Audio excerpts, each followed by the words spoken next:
Hello friends, welcome you all to our YouTube channel Chetan academy. Integral calculus की series में आगे बढ़ते हुए आज हम स्टार्ट करने जा रहे हैं change of order of integration. अब बेसिकली अभी तक हमने जो डबल इंटीग्रेशन का एवेल्युएशन किया था, केस नंबर 1, 2, 3 हमने डिस्कस किए थे। तीनों डिफरेंट केसेस में हमने एक चीज देखी थी कि जो केस नंबर फर्स्ट होता था उसमें इंटीग्रेशन की दोनों लिमिट हमको कांस्टेंट फॉर्म में गिवन होती थी। केस नंबर 2 की यदि बात की जाए तो केस 2 में हम देखते थे कि हमको एक वेरिएबल लिमिट मिलता था और एक कांस्टेंट लिमिट गिवन होता था। अब यहाँ पे जो सिचुएशन बनेगी changing the order of integration में, वो ऐसा होगा कि यहाँ पे जैसे हमसे कहा जाए कि find the value of the integral 0 to infinity x to infinity e to the power minus y by y dy dx by changing the order of integral।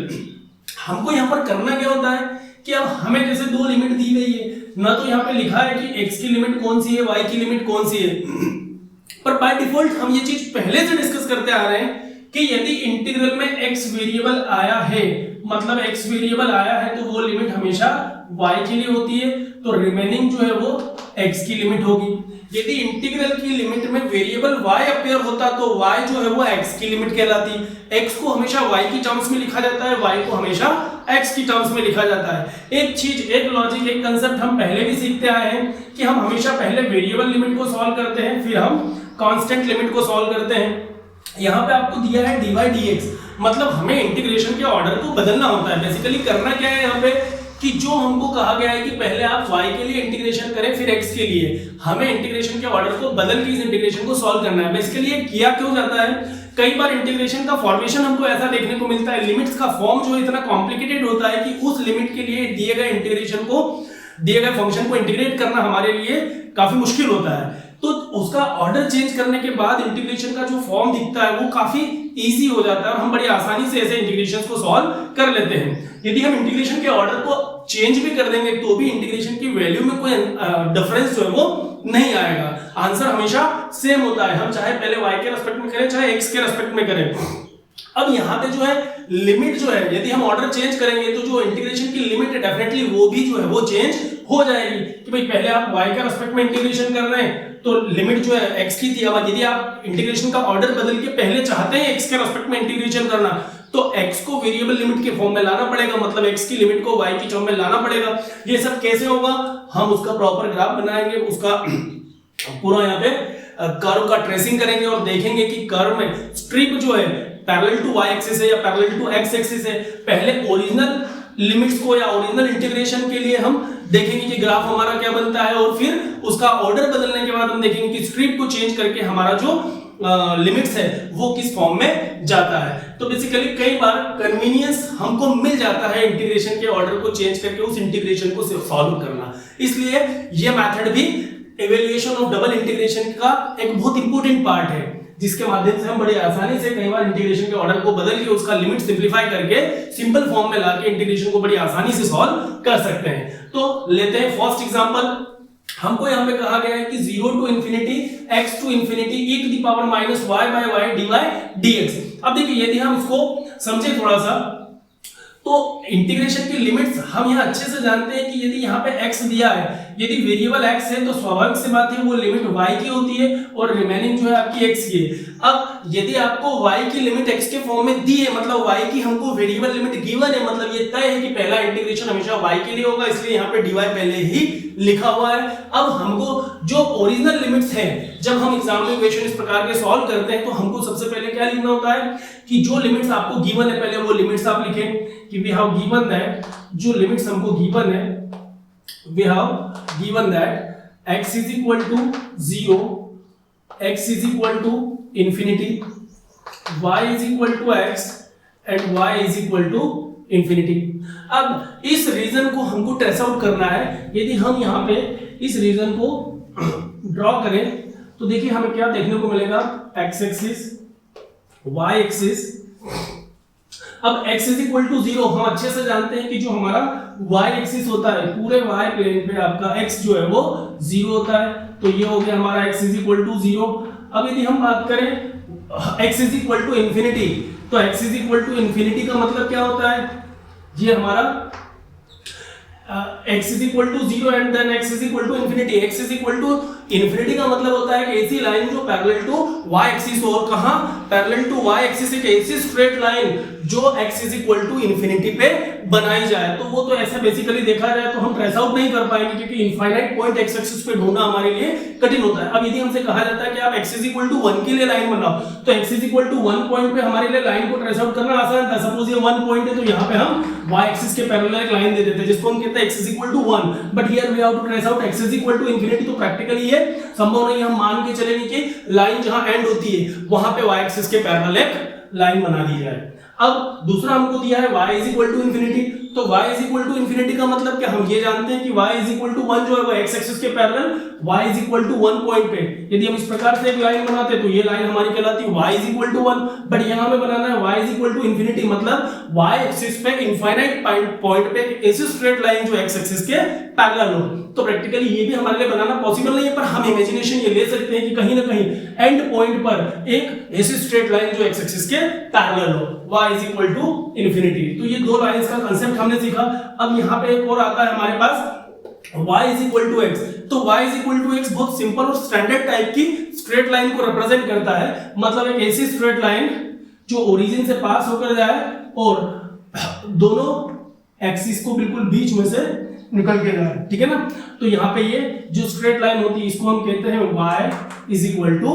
x, ठीक है, जिसमें मतलब x और y की वैल्यूज हमेशा हमको एक समान देखने को मिले। मींस एक ऐसी स्ट्रेट लाइन जो x और y एक्सिस के साथ 45 डिग्री का एंगल प्रोड्यूस करे। तो ये लाइन हो गई हमारी y is equal to x। अब देखना यहाँ पे ये है कि हमारा जो बाउंडेड रीजन है वो बाउंडेड रीजन कौन सा होगा। अब चूंकि देखिए यहाँ पे बाउंडेड रीजन हमको जो है हमको y की लिमिट x के फॉर्म में दी गई है, मतलब दिए गए इंटीग्रेशन के अकॉर्डिंग यदि हम सिचुएशन को डिस्कस करें तो ये क्लियर गिवन है कि y की वेरिएबल लिमिट है। मतलब इस सिचुएशन में यदि हम बात करें तो जो स्ट्रिप था वो पैरेलल टू y एक्सिस था, तभी हमको y की वेरिएबल लिमिट देखने को यहाँ पे मिली। बट हमें क्या करना है, इसी इंटीग्रेशन को एवेल्युएट करना है इंटीग्रेशन के ऑर्डर को चेंज करते हुए, मतलब जो पैरेलल टू y एक्सिस हमको दिया गया था स्ट्रिप, अब सेम रीजन में हमको स्ट्रिप को क्या करना होगा, पैरेलल टू x एक्सिस लाना होगा। और उसी रीजन की यदि हम बात करें तो यहाँ पे देखिए यदि इसका हम थोड़ा सा बाउंडेड रीजन फाइंड आउट करने की कोशिश करें तो x इज इक्वल टू 0, मतलब पूरा हम पहले भी कह चुके हैं कि x इज इक्वल टू 0 मतलब ये हमारा y एक्सिस। तो कहीं ना कहीं बाउंडेड रीजन में एक पॉइंट तो हमने यहाँ पे तय कर लिया कि एक उसका जो पॉइंट है वो कहीं ना कहीं एक लाइन हमको यहाँ पे देखने को मिली x इज इक्वल टू 0। दूसरा हमको देखने को मिल रहा है y is equal to x, मतलब ये रहा हमारा y is equal to x वाला लाइन। और तीसरा हमसे कहा जा रहा है x is equal to infinity and y is equal to infinity. तो x is equal to infinity कहा जाएगा कहीं ना कहीं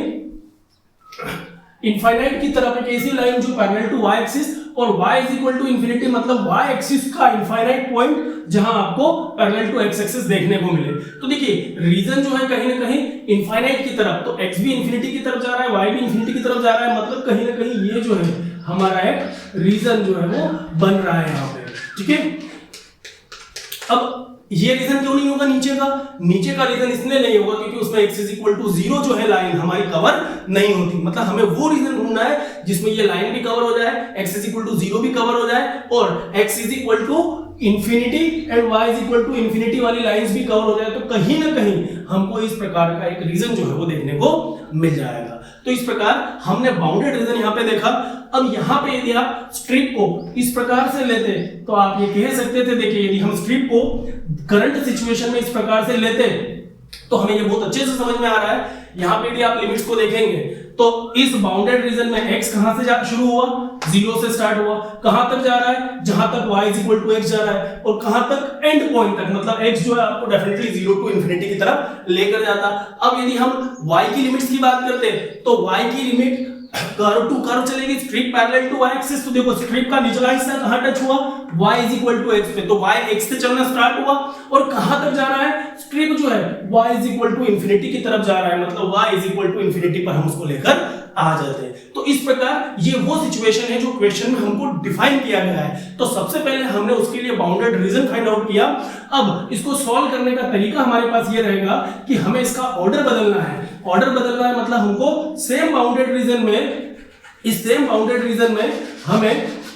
स्ट्रिप को घुमाना पड़ेगा, स्ट्रिप का नेचर चेंज करना पड़ेगा और फिर वहां पे हमको नई लिमिट्स जो है वो लेनी पड़ेगी वेरिएबल्स की। तो यहाँ पे यदि हम स्ट्रिप को पैरेलल टू एक्स एक्सिस कर दें तो कहीं ना कहीं हमारा काम जो है वो बन जाएगा, इसका ऑर्डर जो है इंटीग्रेशन का वो चेंज हो जाएगा। तो स्ट्रिप हमने ऐसा लिया। अब इस स्ट्रिप के लिए यदि हम देखें तो लेफ्ट टू राइट जो है, अब देखिए एक बात यहाँ पे ये तय हो रहा है कि यदि स्ट्रिप जो है हमारा पैरेलल टू एक्स एक्सिस है, मतलब x को y की टर्म में ही हमें लेकर आना है। x जो है वो कर्व टू कर्व चलेगा, x हमेशा वेरिएबल फॉर्म में चलेगा, x की जो लिमिट्स होगी वो वेरिएबल लिमिट्स होगी और y जो है वो कांस्टेंट लिमिट पे आएगा। तो सबसे पहले हम कांस्टेंट लिमिट को लिखें तो हम यहां पे लिखते क्या है, after changing the order, after changing the order of integration, the limits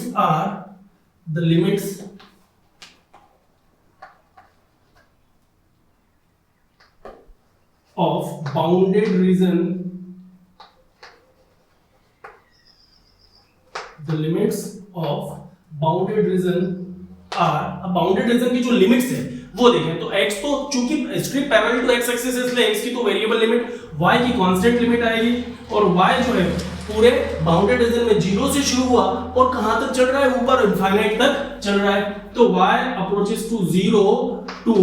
infinity और x जो है उसकी यदि बात की जाए तो देखिए x का स्ट्रिप का लेफ्ट पार्ट जो है वो टच हो रहा है पूरे y एक्सिस को और पूरा y एक्सिस जो है वो कहां से स्टार्ट हो रहा है,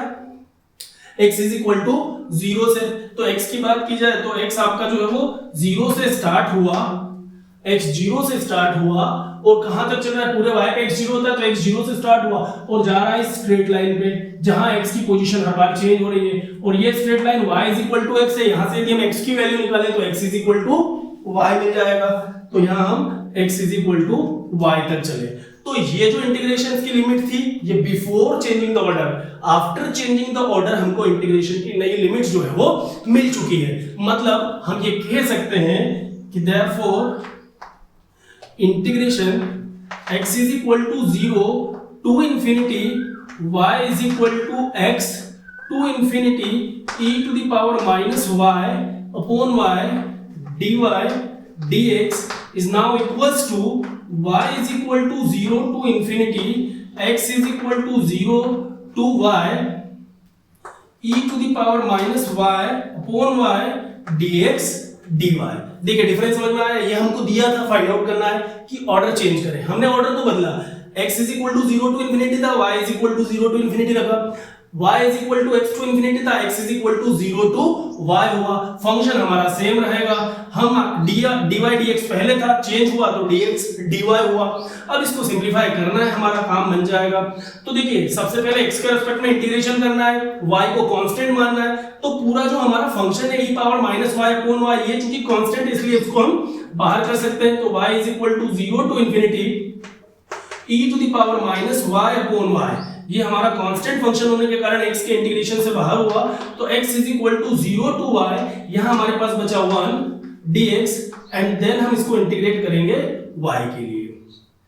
ठीक है, तो इसको इस प्रकार से भी लिखा जा सकता है। अब देखिए यहाँ पे यदि हम देखें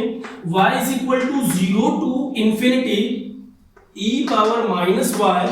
अपॉन y, अब ये जो फंक्शन है 1 का इंटीग्रेशन x के लिए करेंगे तो आएगा x और x is equal to 0 से लेके y तक एंड देन dy, थोड़ा सा और सिंपलीफाई करें तो y equals to 0 to infinity, अब देखिए e power minus y by y, x की प्लेस पे y रखें अपर लिमिट तो हमें मिलेगा y और x की प्लेस पे 0 रखेंगे तो हो जाएगा 0 एंड देन dy और थोड़ा सा सिंपलीफाई करें तो देखिए y minus 0 it will be y और y से y कैंसिल हुआ तो हमारे पास जो इंटीग्रेशन आएगा वो हो जाएगा integration from y is equal to 0 to infinity e to the power minus y dy, इतना पार्ट हमारे पास बचा, y से y कैंसिल हुआ। अब इसको सिंपलीफाई करें तो e पावर माइनस y का इंटीग्रल होगा e power minus y upon में minus 1 and from y is equal to 0 to infinity. अब लिमिट रखना है तो -1 कांस्टेंट इसको हमने किया बाहर, e पावर माइनस y की प्लेस पे रखा infinity, e power minus infinity y की प्लेस पे रखा 0, तो e पावर 0। अब हम अच्छे से जानते हैं कि e पावर माइनस इंफिनिटी का जो वैल्यू होता है वो होता है 0, e पावर इंफिनिटी इंफिनिटी होता है, तो e power minus infinity means 1 by infinity, that will be 0, and minus e power 0 होता है 1, तो माइनस माइनस हो जाएगा हमारे पास प्लस 1। तो इस प्रकार से हम बड़ी आसानी से इस टाइप के इंटीग्रेशंस को इवेल्युएट कर सकते हैं। बड़ी आसानी से इंटीग्रेशन के ऑर्डर को चेंज करते हुए भी हम इंटीग्रेशन की वैल्यू को फाइंड आउट कर सकते हैं। उम्मीद करेंगे आपको पहला न्यूमेरिकल समझ में आया होगा। नेक्स्ट वीडियो में same changing the order of integration पे बेस्ड एक और इंपॉर्टेंट न्यूमेरिकल हम कवर करेंगे। तो वीडियो देखने के लिए धन्यवाद। वीडियो पसंद आया हो तो प्लीज आप वीडियो को लाइक करें, फ्रेंड्स के साथ शेयर करें और चैनल को सब्सक्राइब जरूर करें। Thank you very much, thanks for watching this.